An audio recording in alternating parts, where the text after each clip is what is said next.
காலை வணக்கம். இன்றைய பதிவானது அபவுட்டு சட்டம் ஒழுங்கு சீர்குலைந்து விட்டது தமிழகத்தில். உதாரணம், ஆல்ரெடி நான் ஒரு வீடியோ போட்டிருக்கிறேன். உங்களில் ஒருவன் நான். அடையாறில் 4 நாளைக்கு முன்பு கௌரவ் குமார் அப்படின்றது அவர் பீகார் மாநிலத்தை சேர்ந்தவர். அவருடைய குடும்பத்துடன் 2 வயது குழந்தை மனைவியுடன் ஒரு பில்டிங்கில் வேலை செய்கிறவங்க கொத்தனாரா. என்ன ஆச்சு, அவரை துண்டு துண்டாக வெட்டி சாக்கு முட்டையில் 3 போலீஸ் ஸ்டேஷன் பக்கத்துலேயே இருக்குது அடையாறில். அந்த இடத்துல நைட்டில் வெட்டி சாக்கு முட்டையில் அடையாறில் வச்சுட்டாங்க. 2-3 நாள் கழித்து தான் அந்த பாடி தெரியுது. அந்த குழந்தை இப்போ சமீபத்தில் ஒரு கூவாத்தில் தூக்கி வச்சிருக்கிறாங்க. அவங்களுடைய மனைவியை பலாத்காரம் பண்ணி 3 பேர். இது யார்? அது யார் சொல்கிறாங்கன்னா வட இந்தியர்கள்னு சொல்கிறாங்க. யாதும் ஊரே யாவரும் கேளீர் அப்படின்னா என்ன அர்த்தம்? எந்நாட்டு மக்களும் நம்மூர் மக்கள், எந்நாடும் நம்மூர். மற்ற இந்தியாவில் 29 மாநிலம் இருக்குது, யூனியன் டெரிட்டரி இருக்குது, எல்லாமே இந்தியாவோட சேர்ந்தது தான்.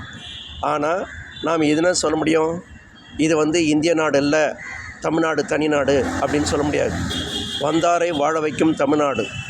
இதுபோல் பல கொலைகள் கொள்ளைகள் நடப்பதற்கு முக்கிய காரணம் கஞ்சா, சாராயம், எஸ்பெஷலி கஞ்சா.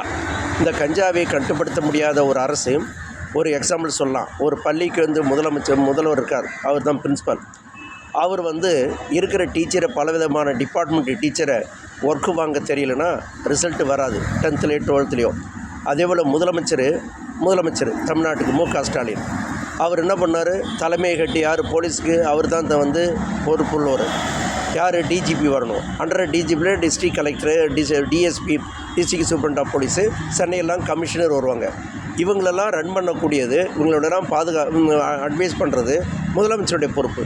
அப்போ முதலமைச்சர் சரியாக இல்லைன்னா அப்போ போலீஸ் துறையும் சிறப்பாக இருந்தாலும் அவங்க தன்னுடைய பணியை செய்யலை.